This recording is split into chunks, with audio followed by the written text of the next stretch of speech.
Hey, hey, hey, welcome back to Confessions of a Doctorholic. It's your girl, Dr. Flayman, or Hafsa. And tonight's story is one of those night shift cases that goes from meh to what on earth is this real fast. If you've worked nights, you know. Each one has a vibe.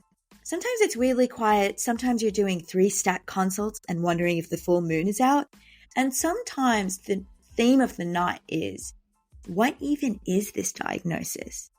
Let's talk about neobladders, consult chaos, and a CT scan that told the real story.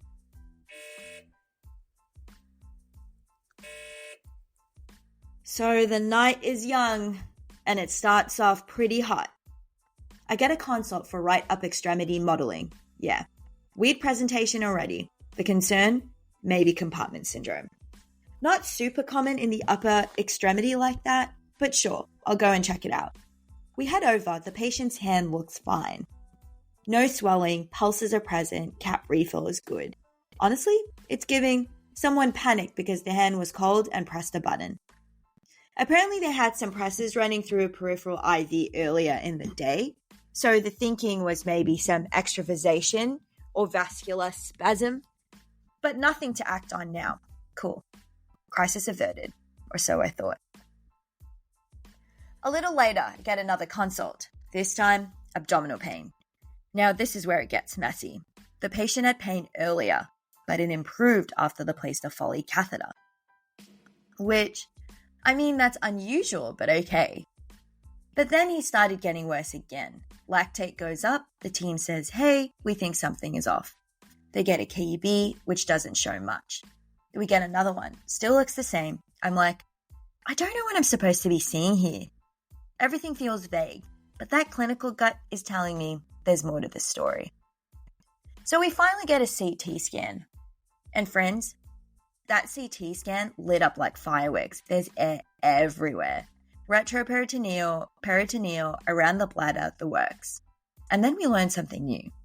This patient has a neobladder. Yeah, a neobladder. Which, pause, is an actual reconstructed bladder made out of your intestines. I'm talking surgeons took out a chunk of intestine, folded it into a pouch, and hooked it up to your ureters and urethra to function like a bladder. I had so many questions. So what we think happened is, because he was intubated and on BiPAP, which uses positive pressure, and because his neobladder wasn't draining properly, he essentially blew a hole in it. Yeah, a perforated neobladder from pressure. And that whole thing turned into a big retroperitoneal air leak. They took him to the OR, found the leak near the suture site, and tightened it up. And let me just say, this was the plot twist of the night. I started with a cold hand and ended up with an intestinal bladder rupture from positive pressure ventilation. Only on night float. So yeah, that was my night.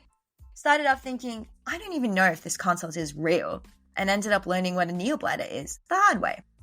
If you've ever had one of those shifts where everything you thought you knew gets flipped upside down, you're not alone. Thanks for listening to Confessions of a Doctorholic. You can find me and all the chaotic behind the scenes on @HafsaSlayman. Slide into my DMs, tell me your weirdest shift stories, or just come hang. Until next time, stay curious, triple check your scans, and never underestimate what a Foley can hide.